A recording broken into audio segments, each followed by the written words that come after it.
नमस्कार दोस्तों, मैं कुसुम और आप सुन रहे हैं तीसरी दुनिया। आज मैं लेकर आई हूं उस अधूरी कहानी का अगला हिस्सा जिसकी परछाई अब भी हवाओं में तैरती है। यह है ज्वाला की वापसी। कहते हैं कुछ आत्माएं शांति से नहीं जाती और कुछ इंतजार करती हैं दोबारा लौटने का, इस बार आग बनकर। पिछली घटना के बाद वीरभान हवेली को लोहे की जंजीरों से बंद कर दिया गया था।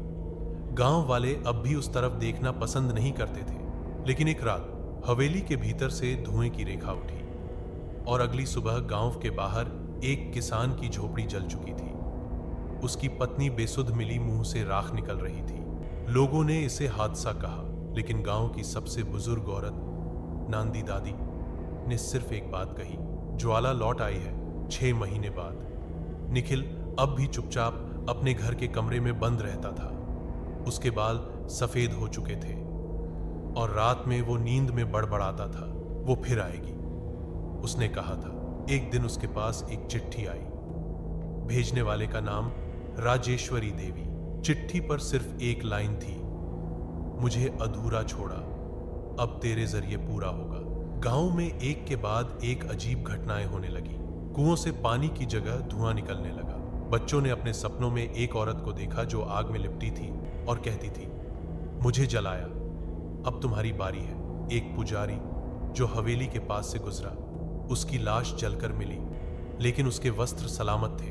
गांव अब डर से घिर चुका था। निखिल जैसे किसी अदृश्य ताकत के वश में था। एक रात वो बिना किसी को बताए फिर उसी हवेली में पहुंच गया। हाथ में वही पुराना कैमरा था।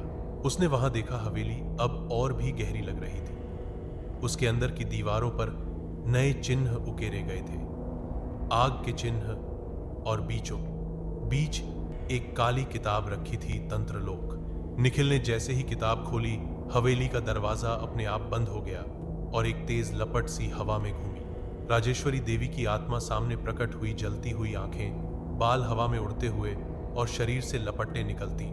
तू अधूरा काम लेके गया था, अब मेरी वापसी तुझसे ही होगी। हवेली के बाहर आग की लकीर बन चुकी थी। गांव वाले इकट्ठा हुए, लेकिन कोई पास नहीं जा सका।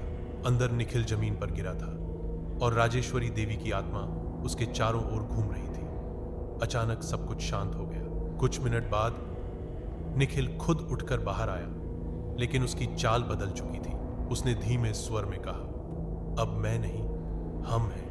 उसके चेहरे पर एक हल्की मुस्कान थी, लेकिन आंखों में वही जली हुई लपटें। इसके बाद निखिल ने खुद को तांत्रिक डॉक्यूमेंट्रीज बनाने में झोंक दिया। हर उस जगह जाता जहां भूत प्रेत की बात होती। हर एपिसोड के बाद किसी एक टीम मेंबर की मौत हो जाती। अंदरूनी लोगों का कहना है वो निखिल नहीं रहा, अब वो बस राजेश्वरी की ज्वाला है जो नए शरीर, नई आवाज और नए शिकार की तलाश में घूमती है। तो दोस्तों, ये थी परछाई की पुकार भाग 2, ज्वाला की वापसी। क्या निखिल सच में उस आत्मा का माध्यम बन चुका है, या ये सब एक शाप का असर था? और अगर वो आज भी अपने कैमरे के साथ घूम रहा है, तो अगला शिकार कौन होगा? मैं कुसुम मिलती हूं आपको तीसरी दुनिया के अगले भाग में। तब तक याद रखिए, कुछ ज्वालाएं बुझने के लिए नहीं होती, वो बस शरीर बदलती हैं।